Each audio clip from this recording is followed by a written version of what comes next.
উজনিতে ভেসে দেব না রে।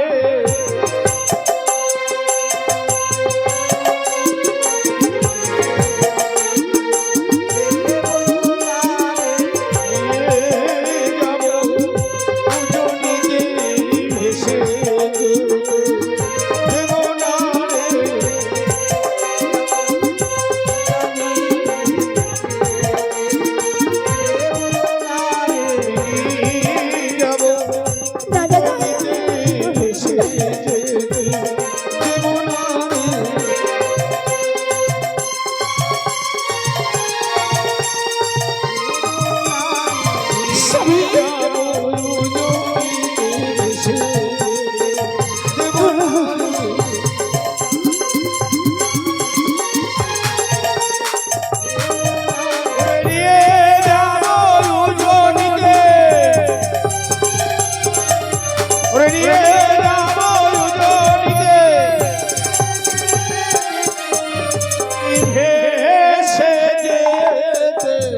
দেব না রে।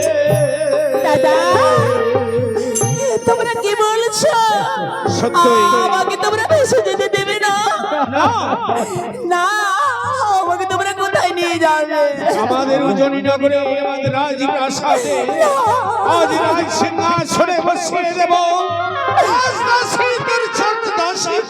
দাদা, আমি যেতে পারবো না। আমার শ্বশুর ঠাকুরকে আমি কথা দিয়েছি, ওই স্বামীর প্রাণ যদি ফিরে নিয়ে আসতে না পারে, কোন মুখ নিয়ে আমি চম্পলাতে ফিরে যাব। দাদা, তোমরা আমাকে বাধা দিও না। তবে বাধা দেব না। তুই যখন আমাদের কথা শুনবি না, তোকে আমরা বাধা দেব না। তবে আমাদের মনে বড় আশা, আমাদের কোনো ভগ্নি ছিল না, তবে আজ পেয়েছি। তখন আমরা কি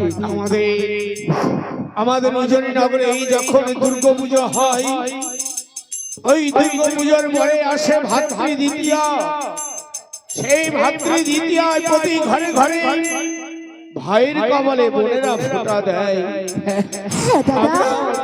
আমরা ঘরে ঘরে গিয়ে হাও হাও করে কাঁদতাম আর বলতাম, যদি আমাদের একটি বোন থাকতো, আমাদের ভাই কপালে ফোঁটা দিত।